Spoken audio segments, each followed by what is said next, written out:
like to welcome you to the December 13th Whittier Vocational Technical High School School Committee. Could you please stand for the pledge of allegiance? Allegiance to the flag of the United States of America and to the republic for which it stands, one nation, under God, indivisible, with liberty and justice for all.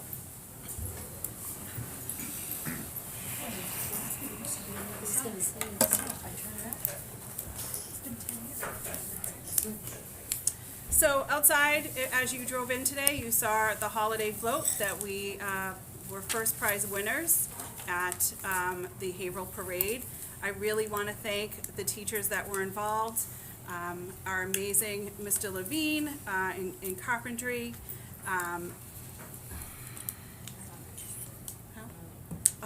Mike Murray, no, Paul Murray, there's brothers here.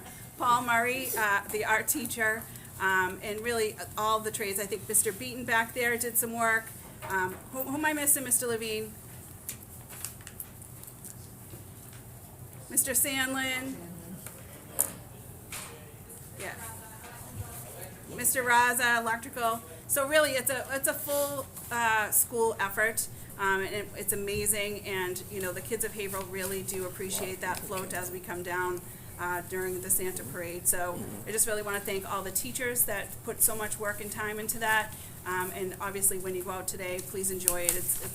It will be taken apart tomorrow, so this is our last day with it. So please take the time to take a look at it. Thank you.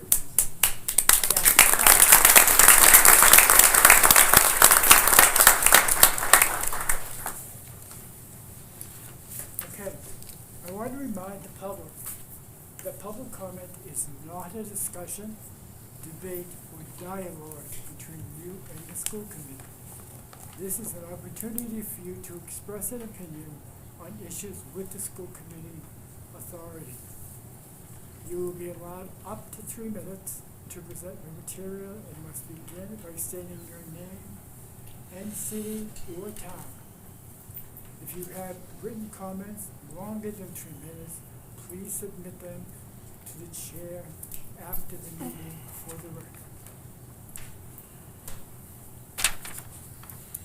Mayor Sean Sheridan. Sorry.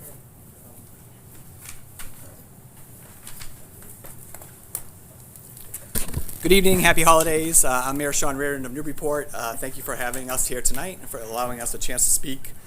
I really have no idea what I'm going to say tonight since coming up here. I know you have a really important vote in front of you. I've been pretty outspoken about my feelings about lack of process, lack of communication, lack of collaboration by the district as they've gone through this process, but I absolutely believe you all deserve a new building or a renovated building. That's not what I'm here to talk about tonight. I think we're talking about after the MSBA vote today. We have 120 days, so we can decide to move forward with a really quick vote in January with a lot of bad feelings throughout your 11 communities towards this project, or we can maybe do this vote on day 119 and hopefully maybe make up for some of the mistakes that have been made with this project. You know, you have 120 days to hold this vote. It doesn't have to happen in January. I don't know, so that's what I asked you to consider tonight. I think if you lose this in January, that's it. You can't go back, right? It'll take years for you to come back for this. So you really have one shot to get this passed. So my hope is that you maybe try to work with the rest of the communities, but it would give everyone more time to think about the impact this would have. Again, Newburyport has 29 kids that attend this school, and our impact would be over $60 million over the life of the loan. So I hope you consider that tonight when you take the vote. I don't think this should be rushed. I think there's a lot of information that's still, I mean, again, we've had people in your report, not all of our questions have been answered or even close to being answered. So it's a very important vote when you have that much information that's not getting across to the public. So again, I just asked you to think of that tonight. And either way, you could have maybe some partners moving forward, hopefully trying to locate some more funds, or you're going to have probably 10 communities fight really hard against the third most expensive school ever built in the United States, which is what this would be right now. Which is crazy to think about. Newton North used to be the highest in Massachusetts at just under 200 million. They were third on the list, so we would bump them down. But thank you.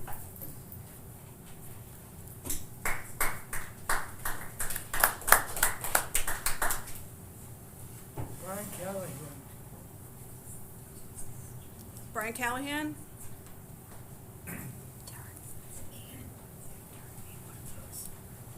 Hello, everybody. Oop, don't move the mic. Sorry. Hi, everybody. Thank you. Brian Callahan, Newburyport. I'm on the school committee there. Sean is a much better speaker than I am. I would have said the exact same things he did, so I won't bore you again with it.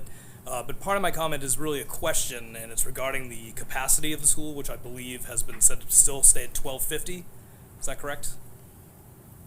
1280. 1280? I know. But then I heard that you guys are interested in getting choice kids in from outside the district, around 200. Is that not the case? That's not the case. So that was not said in public anywhere? No. Okay. Okay, I guess that's my question. Thank you very much.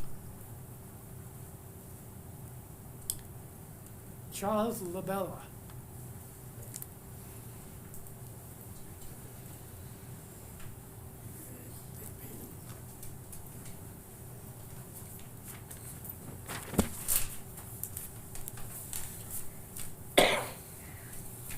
Good evening. My name is Charlie Labella, and I'm the chair of the School Building Committee for Whittier. It is a pleasure to be here tonight to report to you that after more than 4 years of planning and working together, it is now time for our community to weigh in on our work. The MSBA has approved our schematic design, and tonight the school committee is being asked to act on the recommendation of the School Building Committee to move forward with a district-wide election. We understand that some in our community would like to have a town-by-town vote, but the committee strongly feels that this is an opportunity for all voices within the community, which is a family, to be heard as a district. Whittier is a school district. That being said, I would now like to ask Lisa Rand to read the motion. Thank you very much. Mr. Labella, I think we should hear everyone's public comment before we move forward with the motion. Okay, fine with me. Jay Faxon. Jay Faxon?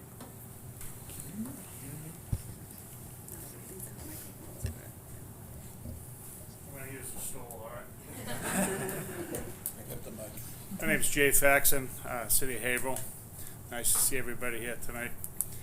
So I graduated Whittier Tech 1977. I've been 47 years in the HVAC trade. And I want you to know that my first job was for a refrigeration company out of West Newbury, Mass. I serviced equipment in almost every town that's being represented here today at one time or another. A lot of it in Newburyport. Restaurants, commercial buildings, and so on. My brothers have gone to this school, my sons have gone to this school, and I'm hoping my grandchildren will be able to go to a new school. I think that all these communities need it. I agree it's a lot of money, but it's a good investment for the amount of work and the benefits that all these towns get out of these, all the tradespeople, and not just HVAC guys, but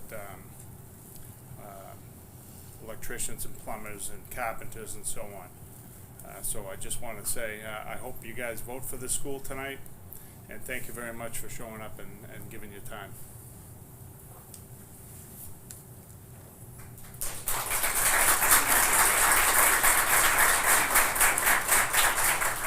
Mr. Mike Gilbert.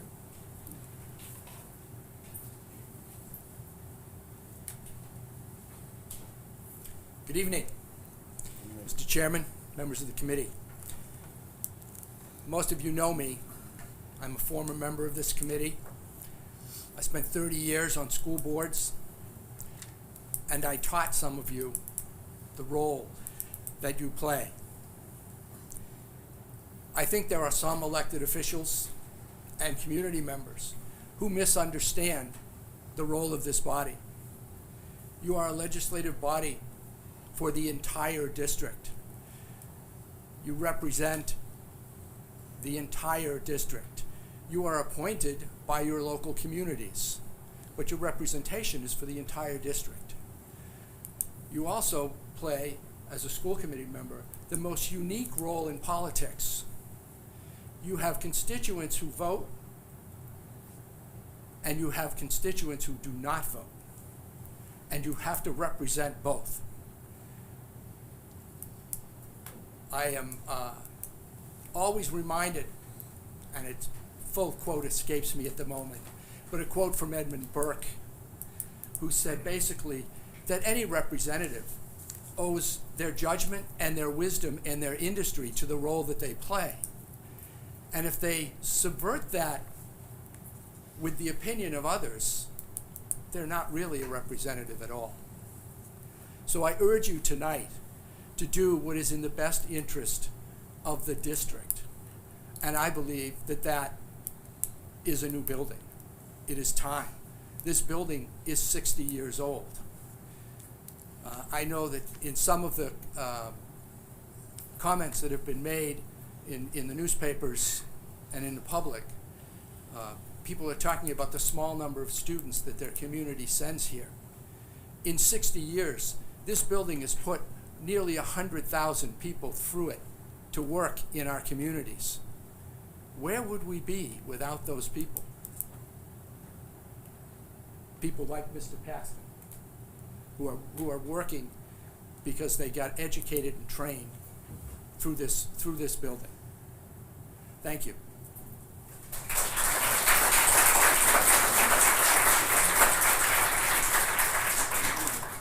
Owen Smith. Good evening, Whittier School Committee. My name is Owen Smith. I'm a resident of Newburyport. I just want to speak briefly about the upcoming vote on setting a date for the election.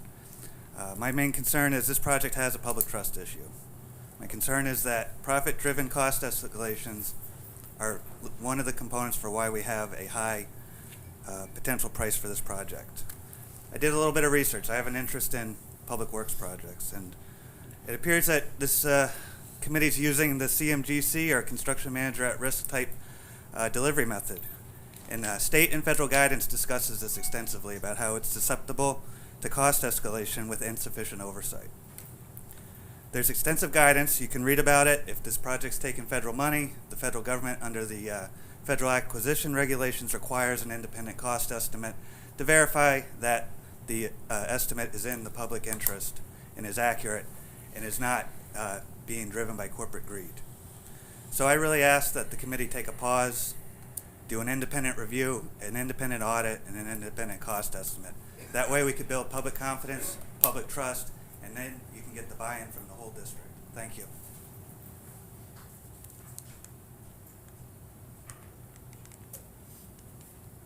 Franz Kahn.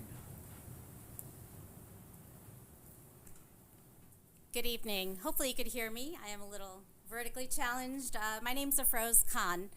I am a city councilor in Newburyport, Massachusetts.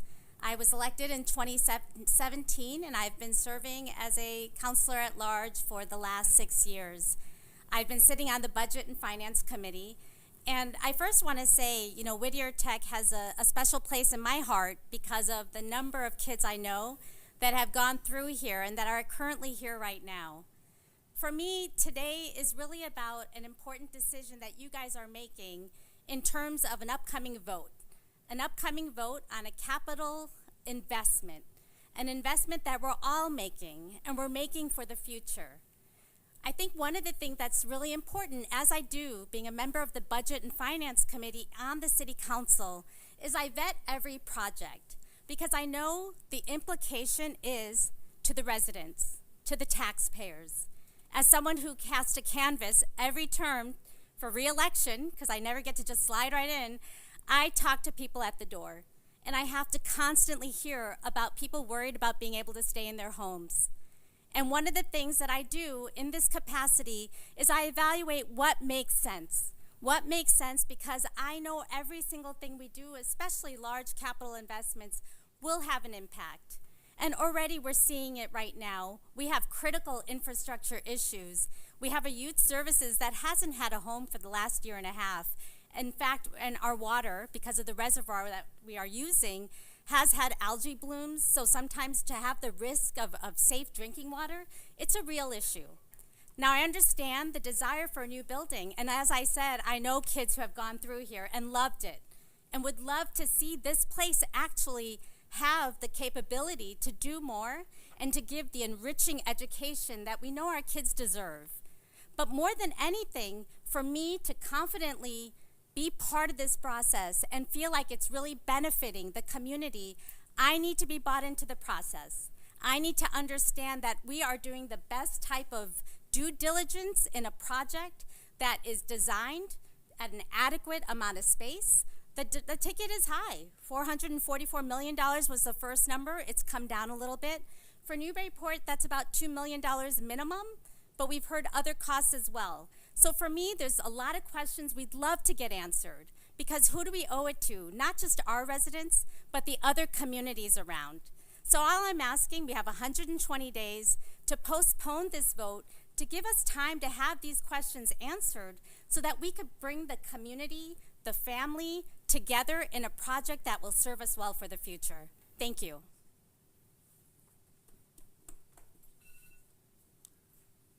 Beverly DeSalvo.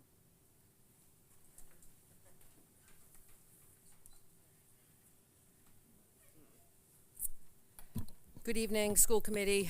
Most of you know me, Bev DeSalvo. I have been retired from 4 years from Whittier Tech. I was 15 years as the vocational technical coordinator, and I volunteered to be on the school building committee and the Whittier Tech Foundation. I do have to say I'm a little upset, I'm sorry. We've been working on getting into the MSBA pipeline since 2016, maybe a few years prior to that. Every year that we didn't get in, I could tell you that sometimes there were some tears over it. We knew that we had taken care of this building to the best of our ability.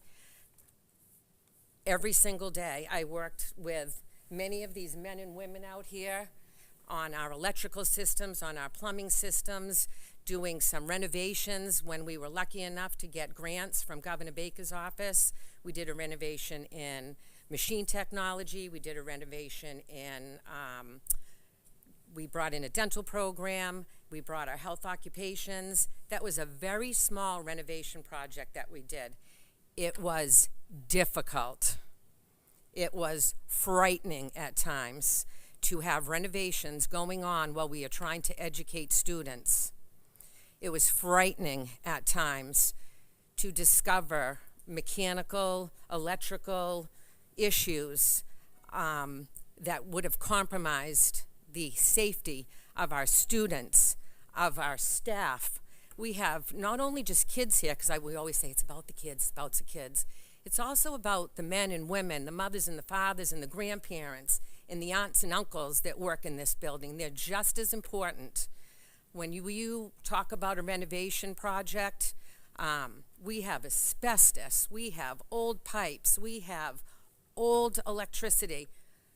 Paul Muscovich was the teacher down at Machine Tech at the time. We were lucky enough to buy over $400,000 in new equipment. Oh, well, guess what? You couldn't plug it in because you need your whole new electrical panels. Not just the electrical panels, you got to bring it in from the street, all new cabling. If anybody done a home project, one thing leads to another, okay? This isn't anything new. I want to thank the school committee. They have been so good to the school building committee. We have worked so hard together with the project managers on every little detail. These men and women can also tell you they had to leave their classrooms and go work with the project managers about the needs of their students, what they needed, what we felt they needed to move forward.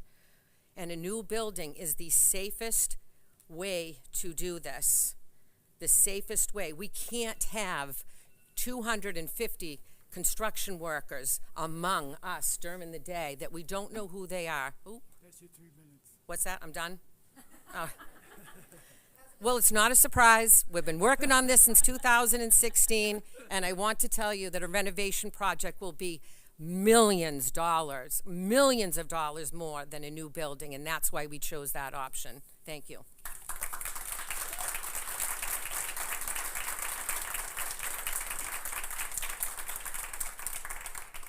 Michael Cobain.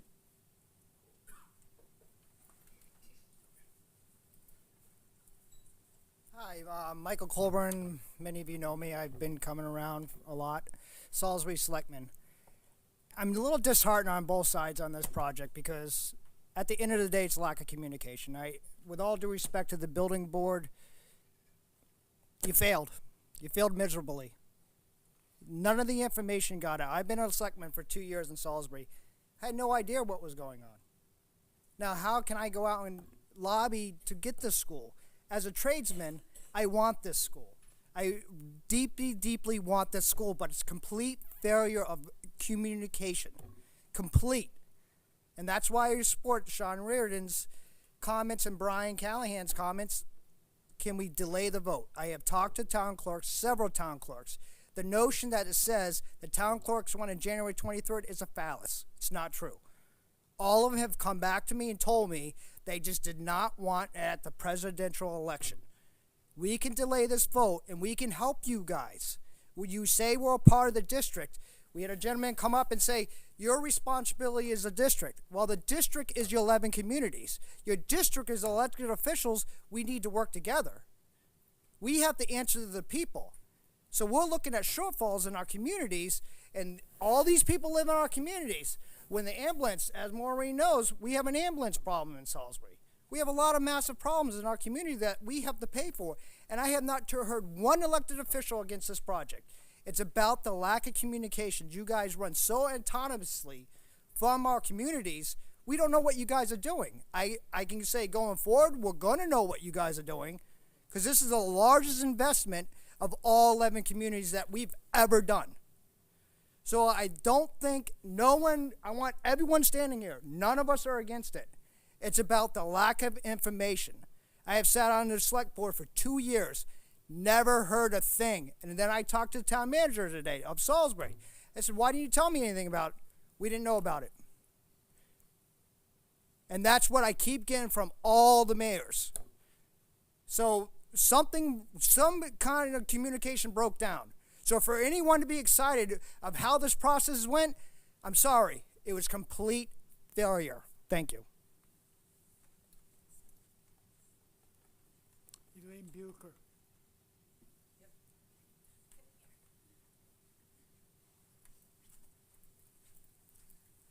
Hi, my name is Elaine Bucher. I am an Amesbury resident, so I'm going to be paying for this. I was a former school committee member in Amesbury, and I'm currently the Teachers Union president here at Whittier Tech. The Whittier Regional Education Association, I keep saying that wrong, wholeheartedly supports the proposed new Whittier Tech school building. It's okay. This new school represents not only a significant investment in our children's education, but also a testament to our shared commitment to providing students in our area with an opportunity to pursue a quality technical education and to providing businesses in our area access to a trained workforce. In the long run, building a new, updated school will be a more fiscally responsible choice for all member towns. The need for a modern and efficient learning space cannot be overstated. The existing school infrastructure has aged considerably, and it is ill-equipped to meet the educational challenges of today's technical areas. The electrical system is woefully inadequate for the school's needs, as is the current water treatment plant. In addition, there's no sprinkler system in a building that includes welding and metal fabrication facilities on the ground level. While some have suggested renovating the building would be more cost-effective, the number of code upgrades necessary to bring the building up to code would be significantly more expensive in the long run than the proposed new structure. Should constituents choose not to approve the project, the cost to member towns will be higher and the aging building will still need to be eventually replaced. In addition, during renovation, learning would be considerably disrupted. While students in a traditional academic setting can be easily moved during renovations, technical areas are far more challenging to move.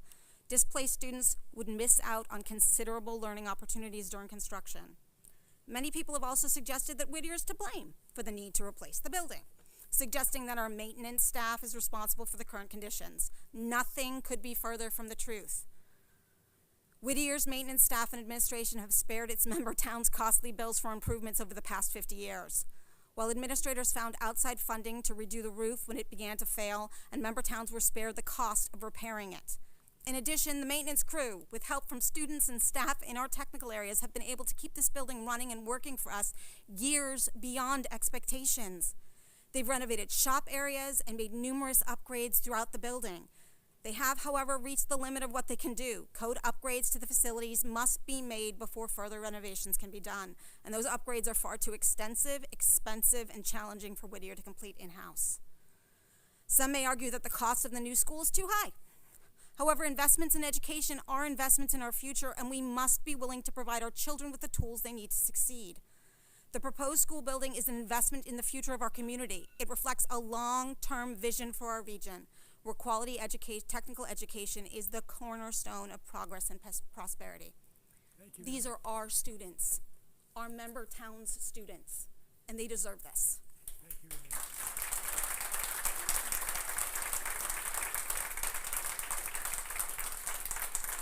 Mary Donahue.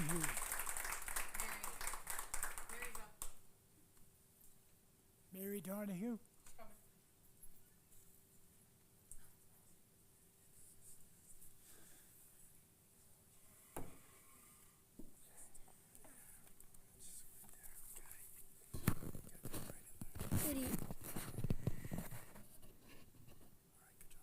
Good evening.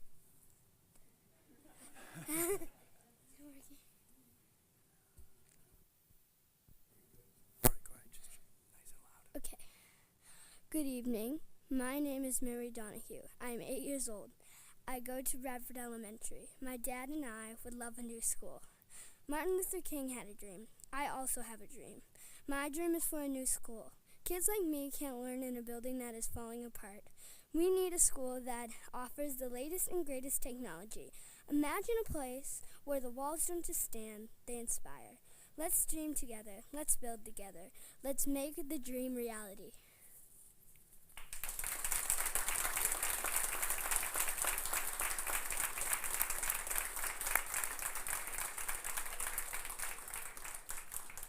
Scott Robertson.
Talking about the effects the school has on the community, they don't look at the effect that we have on the community here at Whittier.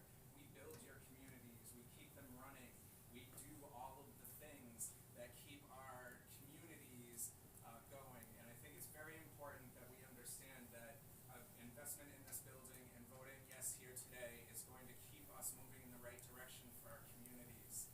I don't understand how some of our political leaders can sit here and tell us that they did not know what was going on with this process when we have representatives from every town and sending district sitting in front of us right here. How is it that they can tell us that they had no clue when we had money in our bank accounts put aside for them to put this in? So I really think that an understanding the cost of the building and the times today, it is a very expensive project, and we're very lucky to have the MSBA backing us right now. If we miss the mark on this, we might not be able to do this project ever, and that is a really big concern to the movement of our communities. At one of our meetings a couple weeks ago in Amesbury, we had a gentleman who was a painter in his 60s talking about carpenters that were 70 years old working on a job because that's all that's out there. We're going to see a 30% loss of vocational workers out there. So we really need this building to continue developing and assisting the communities that we serve. This isn't an us versus them. We are all in this together. We are training these kids to go out and make this place better. So I implore you to move ahead with this and keep this on track because we need this. We don't have the ability for this to fail. Thank you.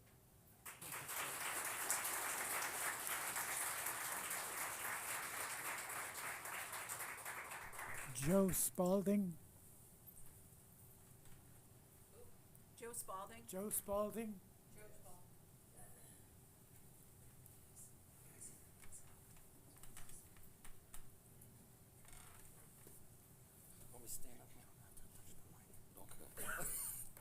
Hi, Joe Spalding from Newburyport. Couple of quick points and I'll go sit down. It's a 50-year-old building. That's my biggest concern. It should be everybody's concern. 50 years ago, I had nice curly brown hair and I didn't need these glasses. So everything over the years goes down, it goes south and falls apart. So we need to take care of that. It's 1,250 students, if I'm correct on that, I hope, daily come into the building.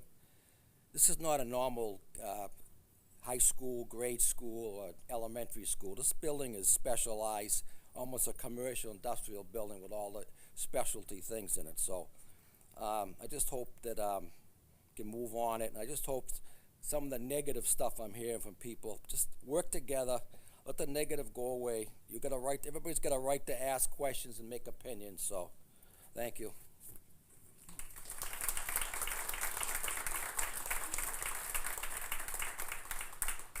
Cassandra Gov.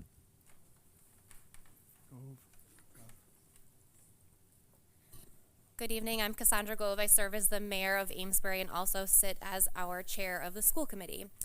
The municipal leaders of your participating communities have made their concerns quite clear. And it has become an us versus them issue. You've heard that that is based in a lack of communication. It is a reality that this has been a surprise to many of us, especially the price tag. I was in the MSBA meeting today, and what I want to make sure you hear from that meeting is that they spent time talking about this being the third vocational school that they have gotten to this point in the process, and all of them led to this type of conversation and the knowledge gap between the district and the community leaders. And that tells me that something is wrong, that it's not working, that we have liaisons and representatives that are appointed by our school committees and sit at this table, and there is not a return of information. And that is what I hope is a takeaway from this experience for all of us, because it's being seen at a state level to the point where they talked about perhaps needing to legislate a requirement for you to show and engage in a dialogue with us. So something is wrong. Something is wrong. And yes, we recognize that the painters, the contractors, the mechanics, the electricians are building our community. Our concern related to the finances of this are that they will not be able to afford to live in our communities. Many of us are at our levy limits. Our taxes are exponentially high. We live in the most expensive corner of one of the most expensive states in the country. And this will put our tax bills even higher to the extent that is almost unimaginable. So we know that they are building our communities, but they will not be able to live here. And I hope that you take all of this into consideration as we move forward and need to be able to do this together. Thank you.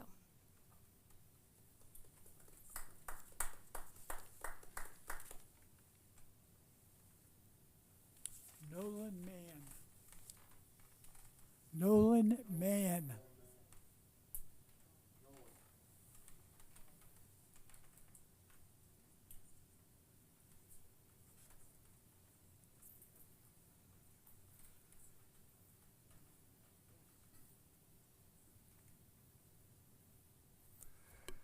How's it going? I'm Nolan Mann. I live in Merrimack, Mass. I graduated from Whittier, and I've been attending night school. I've been working ever since co-op. Whittier's set me up really good for a bright future, and I've seen it firsthand with a lot of my friends. Most of my friends went to Whittier as well, and they're all doing very well for themselves for a young age. And I feel like a new school would just be good for the kids, new shops, everything will be fresh, and yeah, that's basically it. Thank you.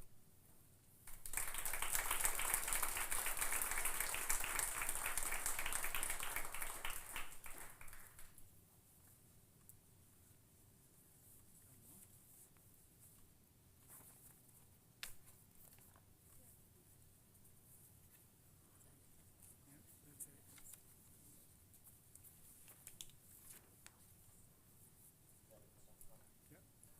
I'll make a motion to suspend the rules so that we can move up agenda item number 4, which is school building committee update, section A, discussion and vote to conduct a district-wide election to approve depth of the district to pay cost of the new Whittier Regional Voc Tech School as permitted by General Law, Chapter 71, Section 14D, and General Law, Chapter 71, Section 16N for discussion and vote. I'll make that as a motion. Second.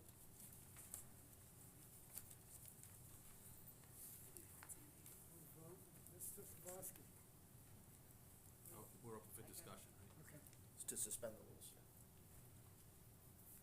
Mr. Sabaski.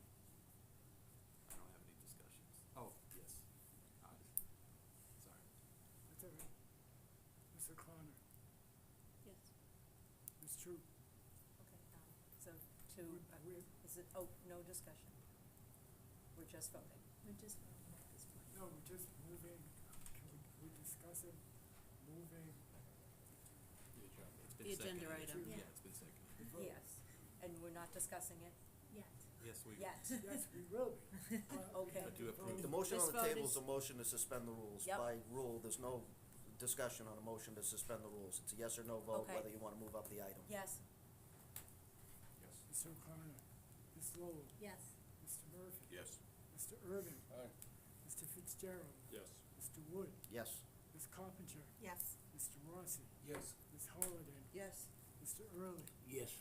And yes for me as well.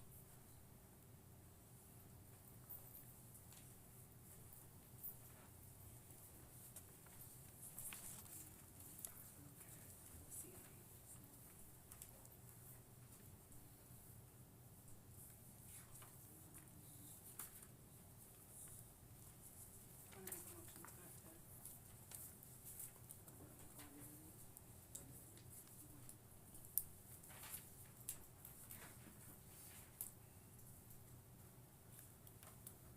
I'll make a motion for discussion purposes. Motion that the Whittier Regional Vocational Technical School District hereby appropriate the amount of $444,613,813 for the purpose of paying costs of designing, construction, and originally equipping and furnishing a new district high school and related athletic facilities located at 115 Amesbury Line Road, Haverhill, Massachusetts, including the payment of all costs incidental and related thereto the project, which school facility shall have an anticipated useful life as an educational facility for the instruction of the school children of at least 50 years, and for which the district may be eligible for a school construction grant from the Massachusetts School Building Authority, MSBA, said amount to be expended at the direction of the School Building Committee. To meet this appropriation, the district is authorized to borrow said amount under and pursuant to General Law, Chapter 71, Section 16N, General Law, Chapter 71, Section 14D, and the district agreement as amended, or pursuant to any other enabling authority. The district acknowledges that the MSBA's grant program is a non-entitlement discretionary program based on need as determined by the MSBA, and any project cost the district incurs in excess of any grant approved by and received from the MSBA shall be the sole responsibility of the district. Provided further that any grant that the district may receive from the MSBA shall not exceed the lesser of 161 39/100%, 61.39 of eligible approved project costs as determined by the MSBA, and 2, the total maximum grant amount determined by the MSBA, and that the borrowing authorized pursuant to this vote shall be reduced by any grant amount set forth in the project funding agreement that may be executed between the district and the MSBA. The debt authorized by this vote of this committee shall be submitted to the registered voters of the district's member communities for approval at a district-wide election to be held on January 23rd, 2024, in accordance with the provisions of General Law, Chapter 71, Section 16N, General Law, Chapter 71, Section 14D, and the district agreement. That's my motion.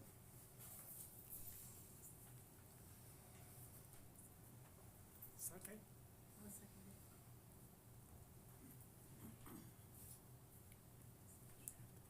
No discussion. Discussion. Open up for discussion. Any discussion? I'm willing to discuss. Okay, so, thank you all for coming tonight. It's been great. I've had a lot of discussion for the past several months about this project. I'm a newly, appointed member of this committee, but I'm a retired educator from Whittier Tech and a member of the school building committee, so I've been familiar with the project since its inception. I appreciate, especially since having conversations with my mayor and with other people from Amesbury on the streets basically from this summer on, that there's been a lot of talk, and it's certainly not a surprise to a lot of people in my community. I've even been stopped on the street up in Newry, Maine to discuss the school building project from people who were up there at the same time as I was. And a lot of passionate debate on both sides. And I think it's really important. What I come across a lot is that there is a lot of misinformation out there. We hear it every time that there is any kind of public comment on it. I think there is the opportunity to give a lot more information. I think the leadership of the communities have been doing their job to get the word out on what this means for their community, as they should. And I think as the committee should, and the school building committee should, to get that word out of what it means. Regardless of the outcome of the vote, this will cost communities a lot of money, whether it's a yes or no vote. And people need to know when they go to that ballot box what those costs are and what they're getting for those valuable tax dollars. The mayors and the finance committee members, those people are the managers of the funds that we give them. We have to do our due diligence on the school building committee to make sure, and I can tell you it was discussed at every single meeting, the financial burden this was going to be putting on our communities. And what was the benefit for them? Was it going to be a cost benefit to them? And how could we do it so that, just like we've been doing for the last 50 years, get a building that we can work with and manage and maintain, and not have to continually go back to the communities and say, oh, by the way, well, we didn't put this into the project because we wanted to keep it lower. I've also heard a lot about apples and oranges, and this was built this way, and that was built this way, and why is your building costing more? And you can get down in the weeds, and you can get all those answers, because every project is unique.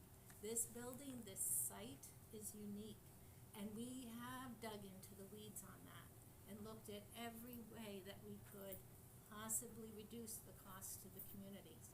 But vocational education is expensive, but it's a huge investment in the community. And I know everybody recognizes that, because I know I'm married to a plumber and I can't get a plumber in my house.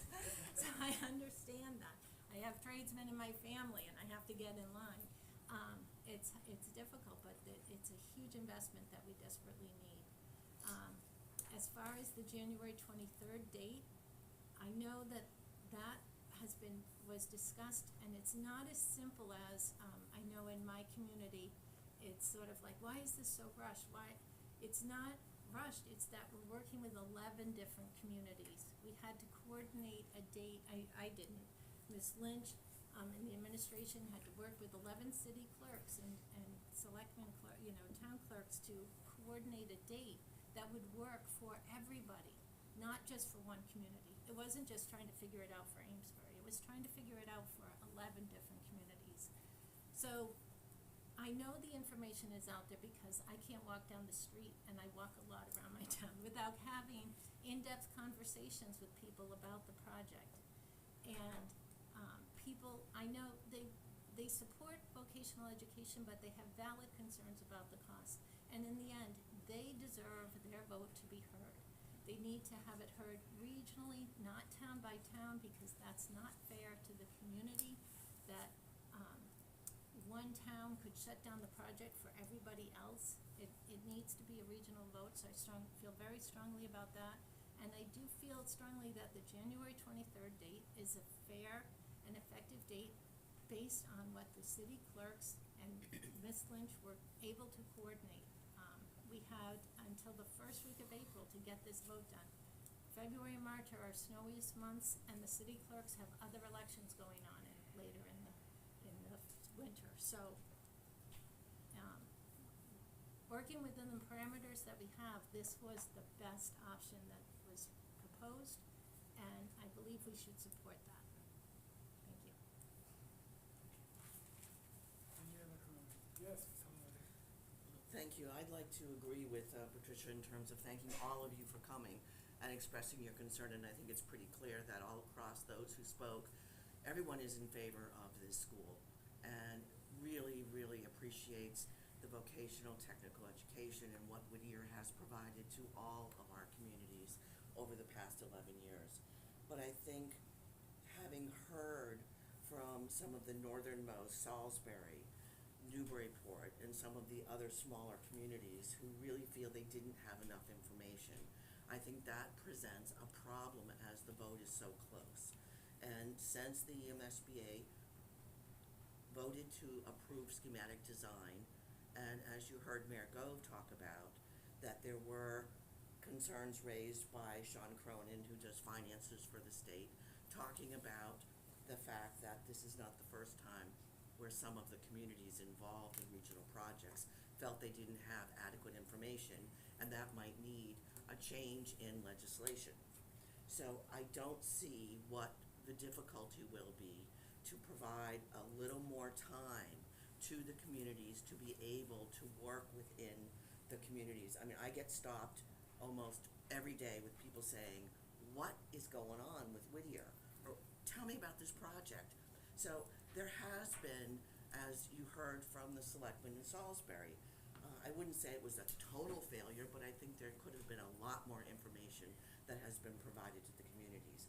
I want the vote to pass, but we need to be able to give people information so that they know what they're voting for.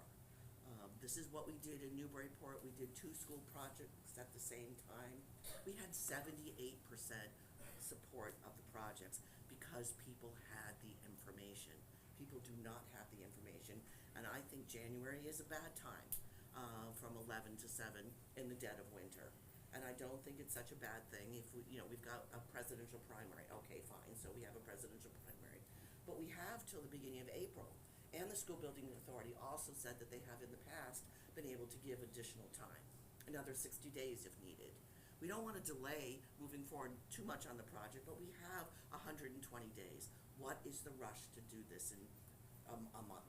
I don't think we're ready, and I don't think the vote's going to pass if we do it that way.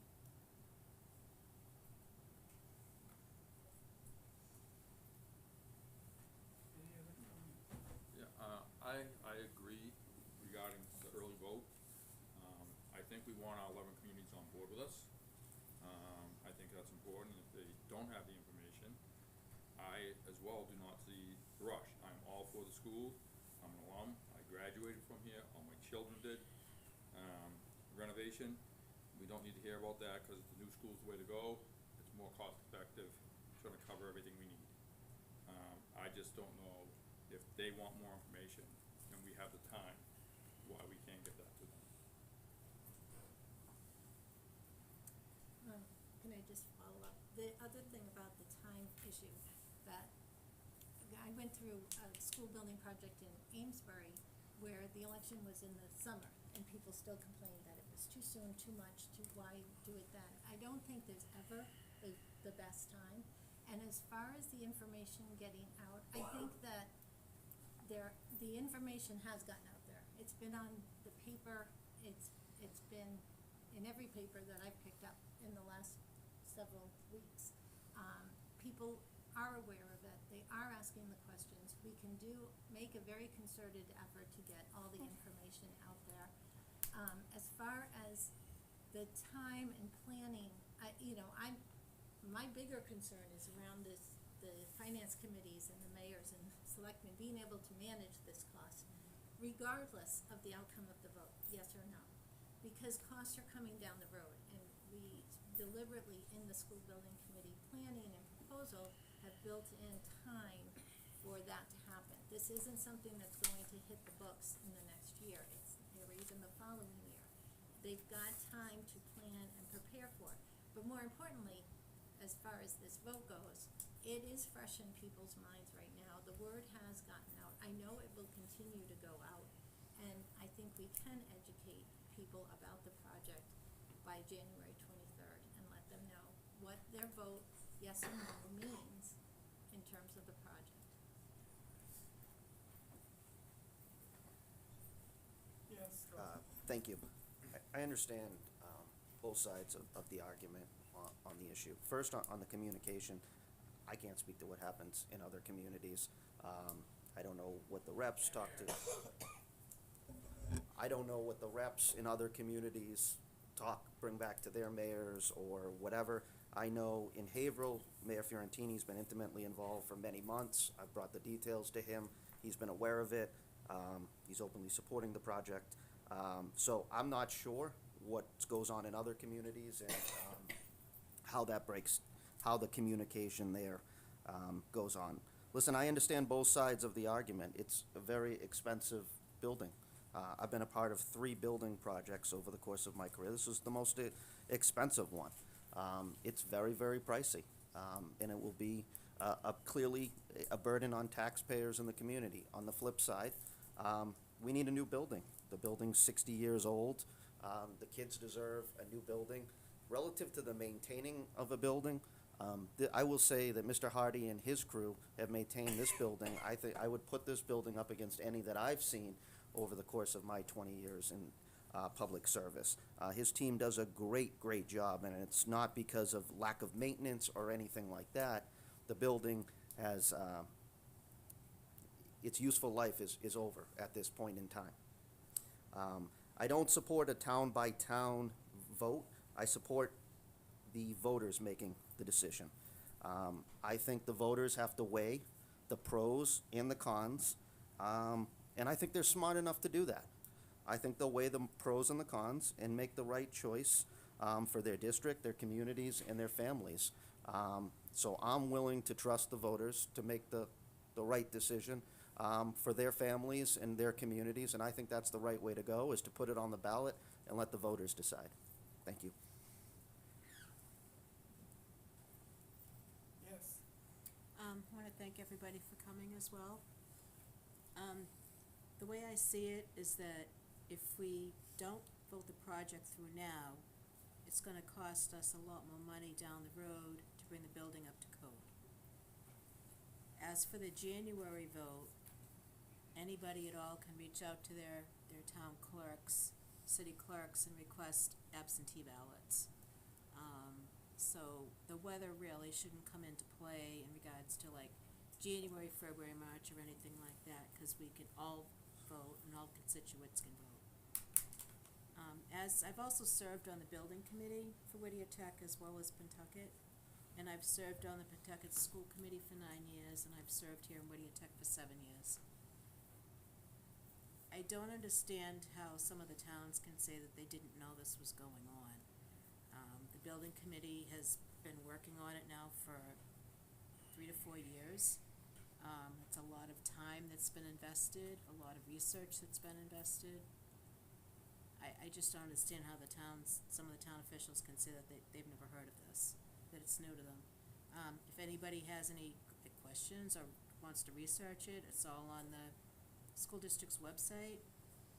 Some of the towns have links to the Whittier Tech as well, to look on the building, and there's also a calculator online if people want to know how much their tax dollar is going to change.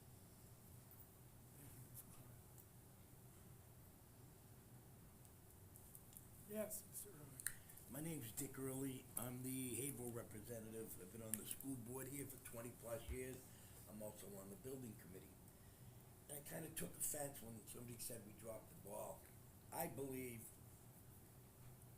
well, first of all, I work in all your communities, so I'm everywhere, from here to Florida. I hear it from everybody, okay? And I see there's some smirks out there, but you have to remember, about a year ago, I was on the Haverhill Boys Club, and I've been on that board for 35, 40 years.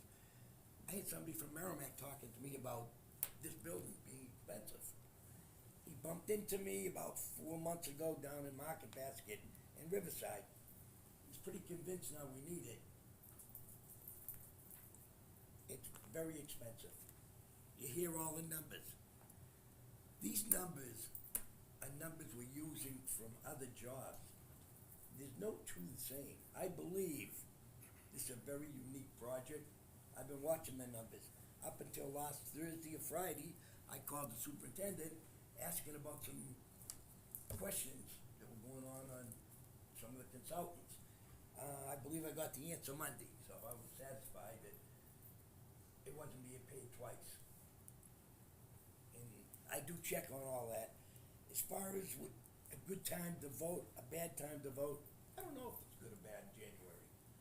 But for somebody to say that Whittier didn't get the word out, I disagree with that, because a year ago somebody from Merrimack, I was at another function, I told you somebody was talking about it. So I believe there's no good times, no bad times, so I think January's a good time to vote. Thank you.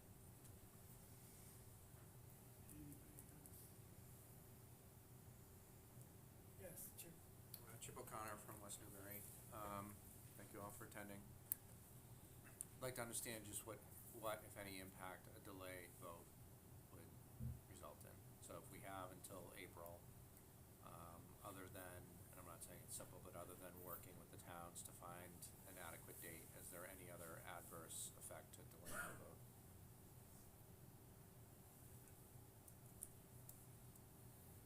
Are you looking for me to answer that? Anyone who's willing to answer it, I suppose. Well, I would say, because you were the one who coordinated the first vote, so you could explain like that Right. rationale. Right. How we got to that first date. So when we met with the city clerks back in August, we talked about a date within that 120 days, knowing that today was gonna be the day. You know, they were adamantly against us having it in March. We had I think I might have thrown out, Mr. Colburn, I think I might have thrown out January 23rd. I think I did do that, and said, well, what about this date? Everyone agreed to it at that time. Part of my thinking was because we do our budget in January, that would give the cities and towns an idea of whether the building project passed by having the vote in January. So that was my mindset, is if we will be able to let our cities and towns know much earlier through the budget process that they would be able to start budgeting if Whittier did pass. It's important to know that if the building project passes and we move forward with the January 23rd vote, there will not be any cost for the next budget year. And then the following year, next year's 24, in 25, it will be a minimal amount, and then it starts gearing itself up. So there's time for people to, be able to budget if they do in fact need a tax, a debt exclusion, thank you. They will in fact have time to have a debt exclusion. So we've been talking about the January 23rd.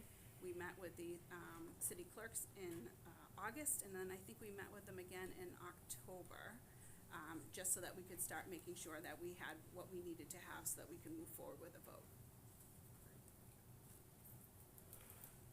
I think the other thing, just to comment, I think the other idea that it's really expensive, it is. However, we're not talking an elementary school. We're not talking a middle school. We're talking about what you see here is a vocational school. So even in today's meeting, some of the costs of the elementary schools, sort of, wow, that looks cheap. maybe 10 million or 12 million to build a new elementary school. Vocational education is expensive. There's no doubt about it. We have 20 some odd shops that we maintain ourselves. Yes, Mr. Burford. Maureen, just to be clear, so what you just said is that there's probably 2 more years that the cities and towns have the time to get their finances in order. Yes, so 0 next year, minimal the next second year, and then it starts gearing up a bit third and fourth year. But really, it's 2 years. So when, say we delay the vote 4 months, so instead of 2 years, it gives them 2 years and 4 months. Right. And then, you know, if we delay too, then our project starts to get more expensive. Exactly. Because, you know, And time goes then on. we're looking at, on the other end, Right. right now, it's scheduled that we start school in September of 29, 28. yeah, So that would throw it off on the back end. it could. Yeah. Thank you.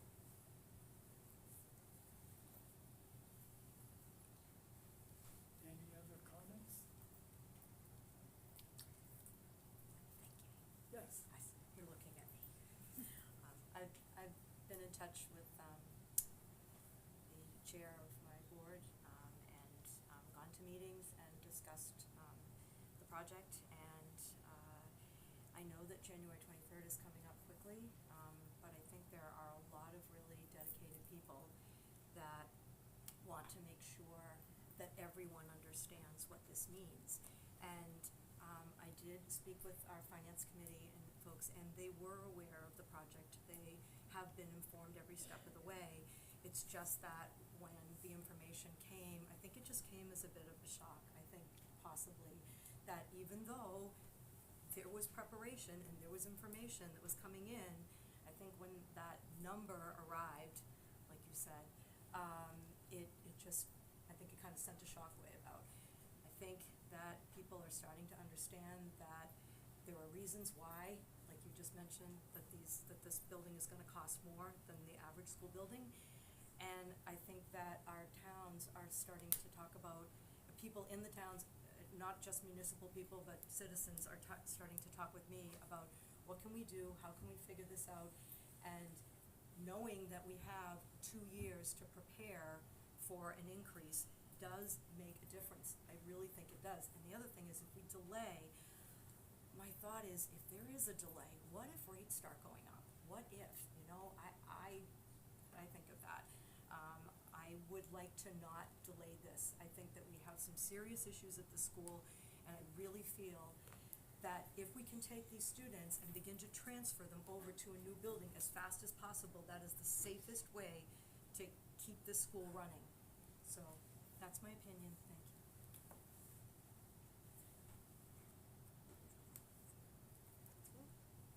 I just have a follow-up question for Maureen, because I thought that you had to have your financing in order to move the project forward. So if we have to wait 2.5 years and do debt exclusions and everyone has to work on their finances, won't that delay the project too? No? I don't believe so, no. To building people, is that correct? Building people?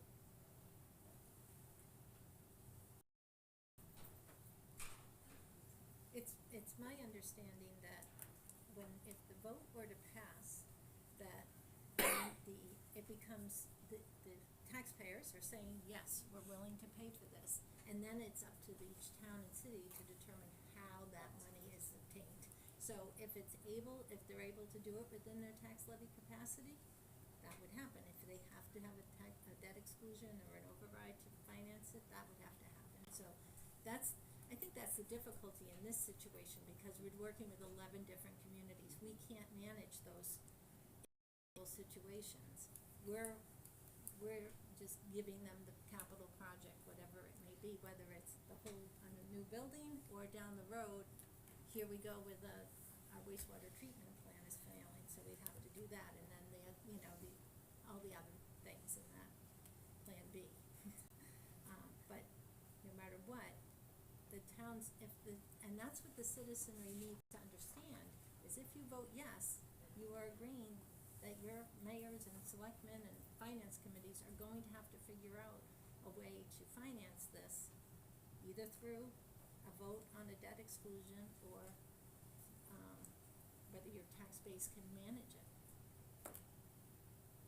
You might be able to educate me on that. But the problem is too, is that I don't know if people understand the implication of a no vote. And that kicks over to renovation, and it'll be Yes. more expensive. And I'm afraid that we're gonna get a knee-jerk reaction from people who just are here for relative, I mean, again, I know there's both sides of this discussion about who knew what and what they knew at what point, but that could be devastating. Yeah, You know, if that vote happens, and so that's part of the reason why I thought a little more, Yeah. you know, to be able to, and I don't think a couple months is gonna delay. I mean, construction, you can't project when a school is gonna be ready to be opened, even though you projected September, which would, of 28, which would be wonderful. I mean, if you could get it going at the start of the school year. But things happen with construction projects, you know, so, Yeah, and I this is a don't think complex project. another 8 weeks or 9 weeks, 10 weeks in terms of being able to be sure that everyone understands all the implications. People who haven't seen some of the school building information might be able to, you know, have a better understanding of the implications of this vote. 'Cause what do we do? I also think that Maureen has made it very clear in every presentation that I've been to that it is gonna cost, if we have to renovate, it's gonna cost more. She's made that very clear to every meeting that I've been. So it should come to no surprise to the 11 districts that it is gonna be more expensive. I agree with you, but the difference is that if it was just the selectmen and city council people voting, that would be different. It's not. It's the average citizen who, lucky if they read the paper. I mean, I don't think they have all the details at this point. Now, we could work really hard over the next 4 or 5 weeks and make sure we get the information out if the committee feels that the 23rd should stand. I would, obviously, would prefer that we move it out a little bit to give more time and to ensure that we have all 11 communities working together to make this happen. But I'll try to make a motion and we'll see what happens. A motion to amend to delay the vote until the first week in April. Mr. Chair, I just wanted to ask a question. Sure. We have a possible, I think it's January 13th, is that right? Like 10 days before the vote, is that public? Yes. Completely public, 100% public? That the public can come in and tour the building and get some more information? Yes. So that is one thing. Maybe there can be additional things besides that. I'm gonna throw that out there, that there may be other, I think that January 13th visit that the public will be invited to, I think will be very important, and would be great to spread the word, because that's how we can spread the word. That's one way. It'd be great to think of other ways to do that. I agree with you. I think it's a very short window of time, and it's gonna be a lot of work. I agree. And the average citizen, you're right about that, you know, versus somebody who spends a lot of time reading the paper and that kind of thing. I agree. Okay, so we have a motion. Do we have to vote on the first motion, Yes. because that was seconded? Can we No, do that? she made a motion to amend, so we take a first vote on her motion to amend the motion that I made to just changing the date till, I don't know, whatever she's, The first week in April, depending on Clark's thing. 'Cause You kinda can't do that. You gotta have a date. So, April 1st. That's not your date. Okay, where are we at? She's made a motion to amend to it, we're just making sure it's a weekday, I'm sure. hold please. I believe April 1st was a Monday. The second was the Tuesday, 9th was a Tuesday. I think we have the 120th day was April 9th. Yeah, Tuesday's April 2nd. To April 2nd. What's the impact from MSBA? Do we know if there's any impact from MSBA? No, MSBA, you have to have a vote after today within that 120 days, and I think this meets that requirement. Okay, so we're first voting on No. amending this to Can I just ask a question? April 2nd. Do we we just then tell the city clerks and town clerks that that's what the election would be on? Is that how it would work? Which isn't, you know, We have that authority to do? I would say, we've had 2 meetings with them and set up January 23rd. So, you know, now to tell them that it's gonna be April 2nd, I hope that would work. I don't know. You know, we've tried to be very collegial through this process about, you know, what the date could be. So, you know, I don't like telling anyone that this is what you have to do. I would just say, and my feeling is that we should vote on whether we decide to hold it on the 23rd. And if that vote fails, then we would choose a different date, and that would have to be coordinated with 11 different communities and towns. They all have their own calendars and agendas, so, I can't support just randomly picking out a date and saying, here you go, 11 cities and towns. It's exactly what we've been accused of doing wrong. So I think we, in good faith, negotiated with them on a date. But if this board feels that, this committee feels that's not a good date and we should delay, then the vote would be no on this date, and then we would coordinate a later date with their collaboration and bring it back to this committee.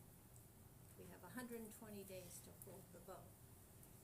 We meet again in January, so, and we could even have a special committee meeting, but I think correct me if I'm wrong, but I think we don't wanna continue doing what. Right, I think she's made an amendment. I think we have to vote on the amendment of April 2nd. Okay. So, Mrs. Zaborski, What are we voting on now? What is this? voting on Moving the vote. To move the date to To move April the date. 2nd. Okay, thank you. to approve the district-wide election and the date of April 2nd. Mrs. Zaborski, No. Ms. O'Connor, No. Ms. Drew, No. Mr. O'Connor, No. Ms. Lowell, No. Mr. Murphy, No. Mr. Irvin, No. Mr. Fitzgerald, Yes. Mr. Wood, No. Ms. Coppinger, No. Mr. Rossi, No. Ms. Holliday, Yes. Mr. Early, No. and myself, no. So, that's a no. So the original motion is back on the The table original now. motion is Mr. back. Chairman, I'd like to thank the people for coming, but, you know, this comes down to what many of us spend our life on. That's education. The public needs to be educated. We need to be educated about the public, and town officials and mayors and select persons need to be more aware of what's really going on. There seems to be some kind of a disconnect as far as communication. Let's make sure that doesn't happen again. So again, education, education, education, over and over and over again. So in order for this to even come close to passing, we've got to get information out there, correct information, not hearsay information that's going nowhere. And that's been the problem. There's a lot of misinformation out there. It's time that we find out what, if you're gonna spend $445 million, you better damn well know what's going on. So again, I think all of us have a duty to get the information out so we're all aware of what's being voted on, and also a concern for our citizens that, you know, have been taxed to death. But we need to also see the positive side of what this can do for this community, Merrimack Valley, Essex County, jobs. National government is saying how much we need vocational education. We need job training, we need reskill training, and so on and so forth. Kids are coming out of college without getting a job, but they're coming out of the trades and they're employed on the first day. And I think we have an opportunity, and really have to do, it's our duty to do what's best for the kids. But the information has got to get out there, one way or the other. Thank you. Okay, so we're now voting to have the election on January 23rd. Mr. Zaborski, Yes. Ms. O'Connor, Yes. Ms. True, Yes. Mr. O'Connor, No. Ms. Lowell, Yes. Mr. Murphy, Yes. Mr. Irving, Aye. Mr. Fitzgerald, No. Mr. Wood, Yes. Ms. Coppinger, Yes. Mr. Rossi, Yes. Ms. Holiday, No? Mr. Early, Yes. Gary James. Yes. So it's gonna be 23rd of January. January 23rd, 2000. So I think you have to say the motion passed. So the motion passed.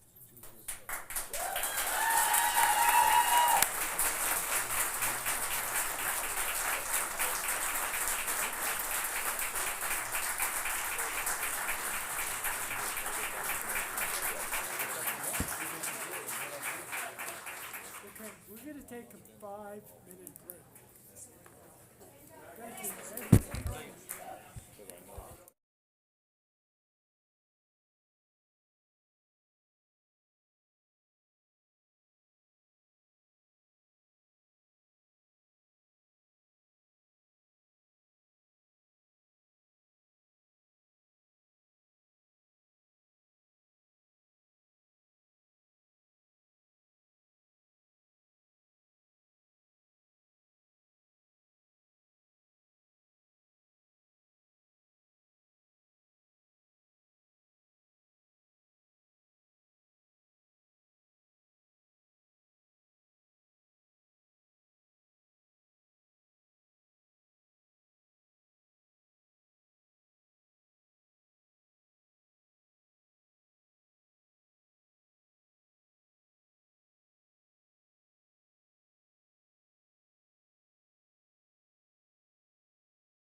first thing we'd have to do is approve the minutes of the regular. Mr. Chairman, move November 6 minutes of the school November committee. 6th. Second.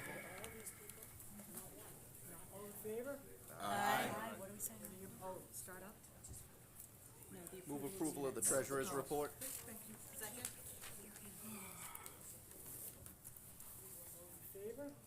Aye. Aye. I'm so sorry. I'm sorry, I can't. I know, I'm The I'm so treasurer's report. limited. I'll do a better job, I'm gonna look right at you. Okay. Follow the Okay. agenda.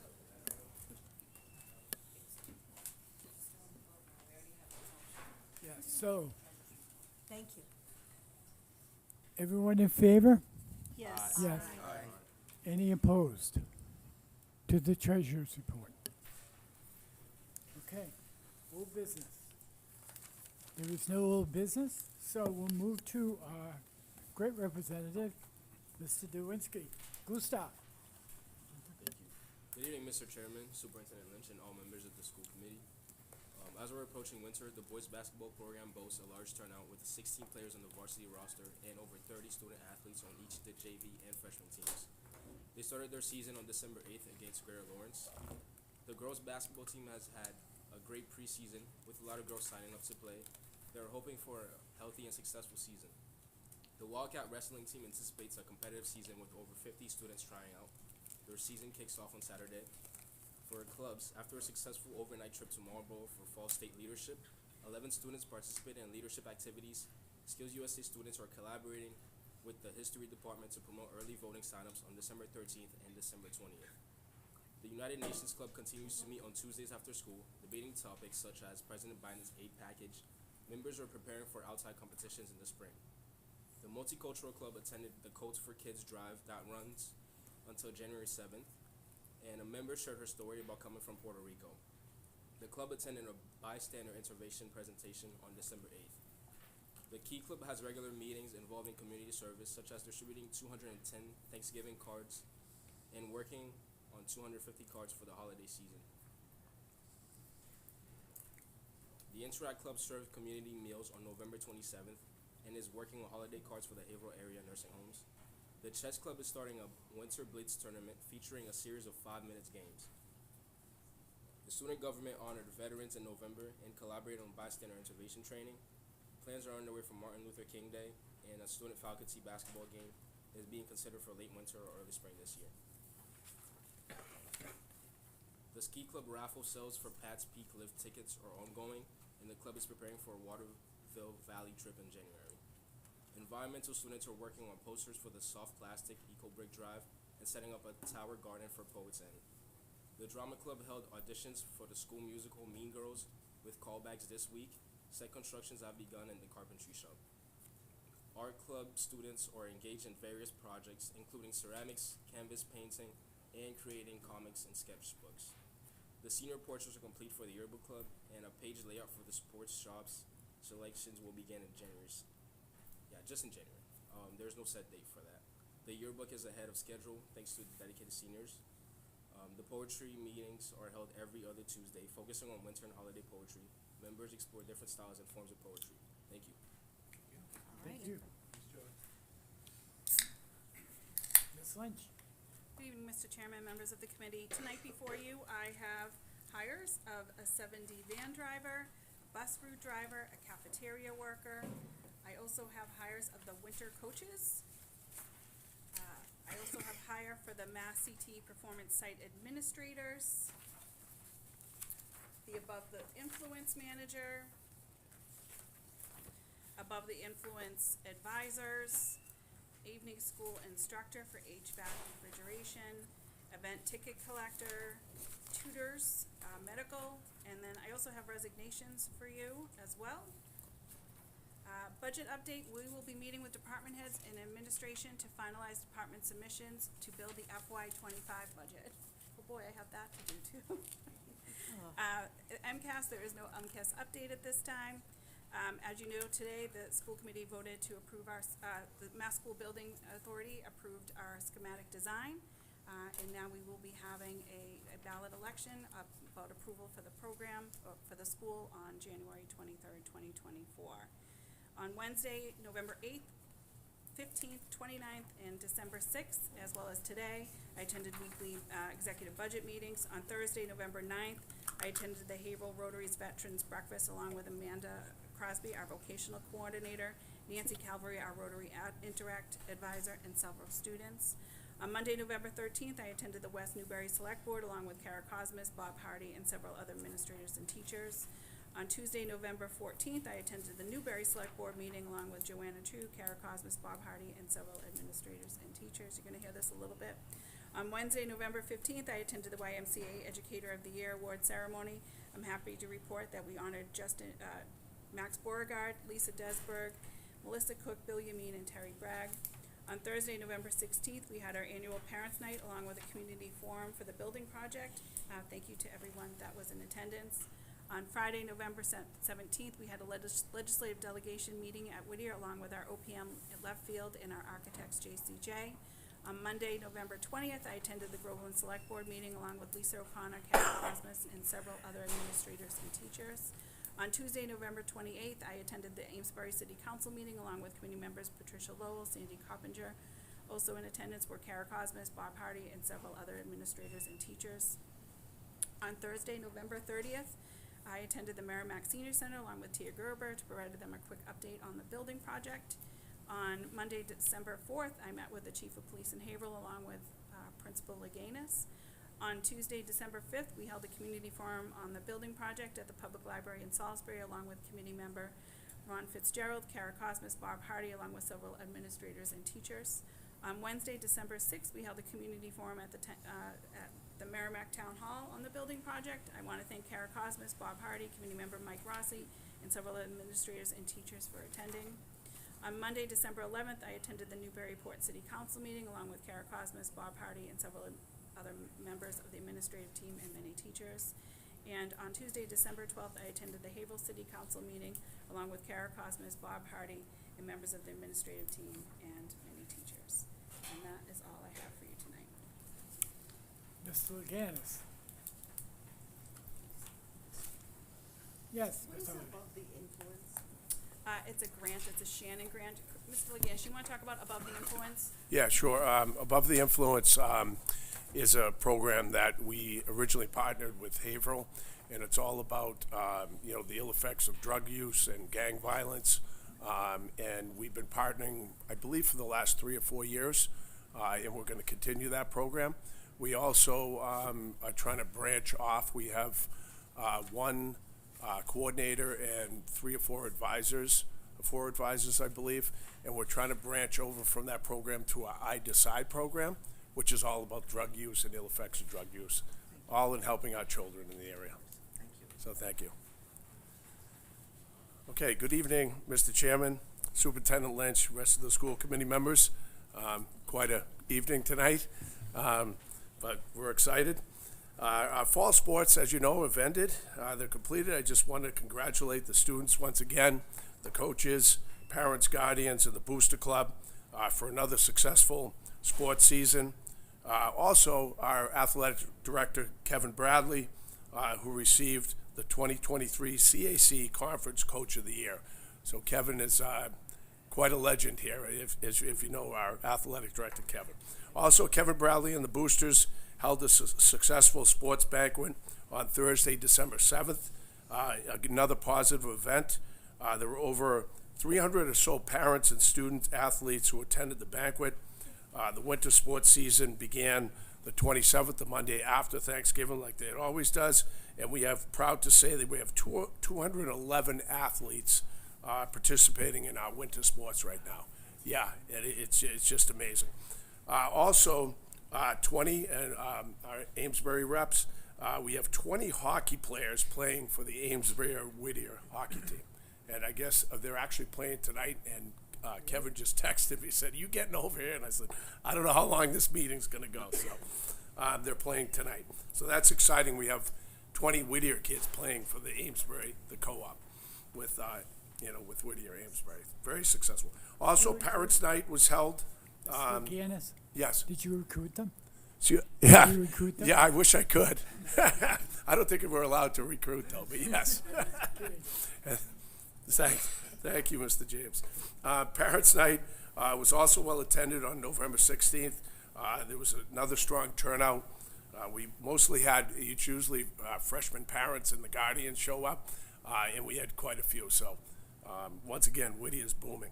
Our MGAS guru, my associate, Katrina Jensen, she should be up here reading this, but I'm proud to say that 80 of our Whittier Tech students received the John Abigail Adams Scholarship. Our 80 Whittier students will receive a credit towards tuition for up to 8 semesters of undergraduate education at a state college or university in Massachusetts, and if they should decide to go to college, which is pretty amazing. And I believe, Ms. Jensen, the categories, one has to be exceeds and proficient, and then if you have 2 exceeds, they make it a grade. So that's 80 of our students. Pretty neat. Yeah.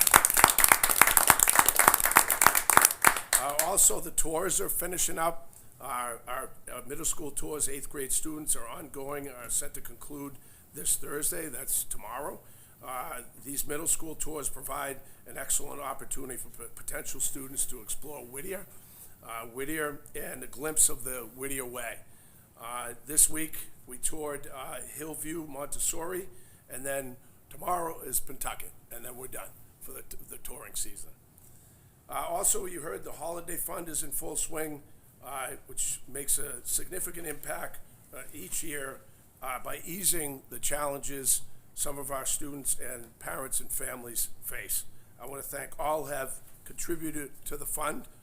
Special thanks goes out once again to our business manager, Kara Cosmas, Cheryl Began, the guidance department, and Elaine Kevkas, who was here earlier, who's always doing something to make money for our children, for coordinating the whole process, as well as the staff members who have generously donated. If you are curious, 80 students and their families will benefit so far, and we give them Walmart cards and Whittier Tech, our school store, which is back here, gift cards, for the holidays. And if you're interested, there's still time for a donation, and you can go right online, and it's the Whittier Foundation, Whittier Tech, foundation.whittiertech.org, and go right on there. Also, Term 2 progress reports are this Friday, and we are flying through into the holidays. So I thank everybody. Any questions? Thank you. Thank you, Mr. Lucanis.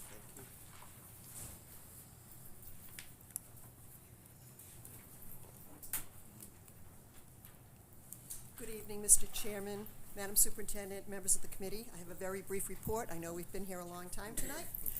In your packet is acceptance of donations. Whittier Tech is so very fortunate and grateful to be the recipient of donations from generous individuals and businesses. In accordance with school committee policy, and as outlined in the memo included in your packet, we respectfully request that the school committee accept 13 donations totaling $94,315.92. Move acceptance of the donations. Second. Gratitude.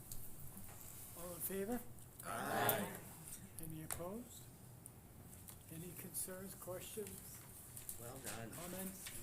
Great. Thank you. Thank you. I just want to remind everybody again to please, there's paperwork for you to sign before you leave tonight, so I will see you at the end of this meeting, and I wish you all a very happy and healthy holiday season.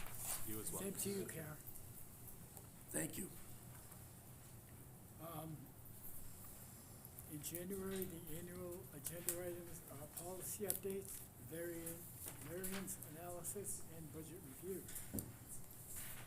Subcommittee reports. Mr. James, we have not had a meeting. Do we need one? January 10th. So the executive committees could be meeting January 10th at 5:30.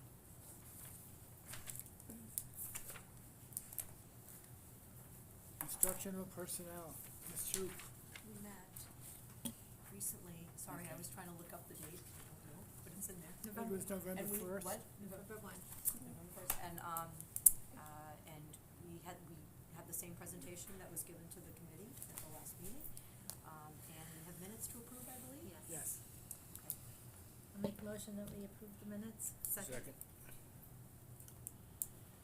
All agree? Aye. Any opposed? Abstain?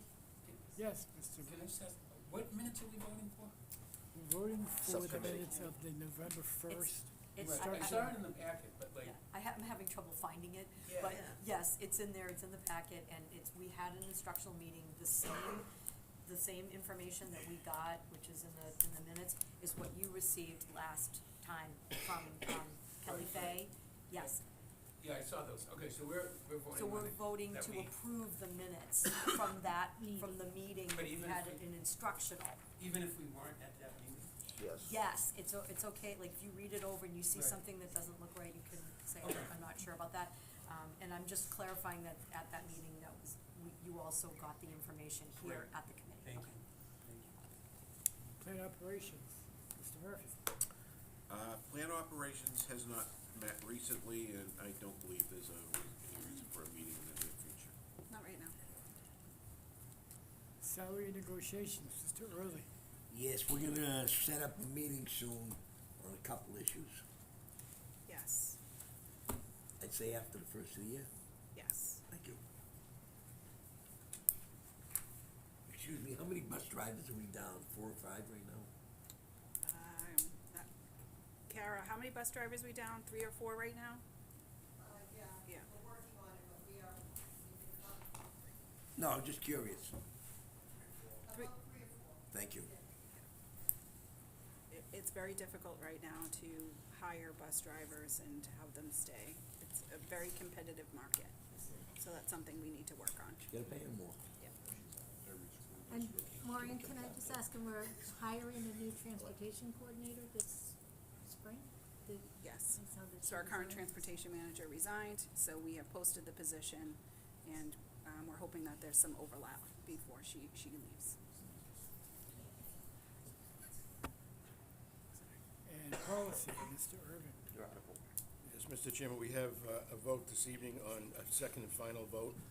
Beginning, it should be in your packet, beginning with CL Administrative Reports and ending with HF School Committee Negotiated Agent and Cash Reserves and Debt Management. It's in your packet, and this is the second and final reading. I move that for approval. Second? All in favor? Aye. All opposed? It's And I passed. believe Lisa will be setting up a meeting. If you're able. We'll get a notice if, Oh, I didn't see there's a bunch more policies.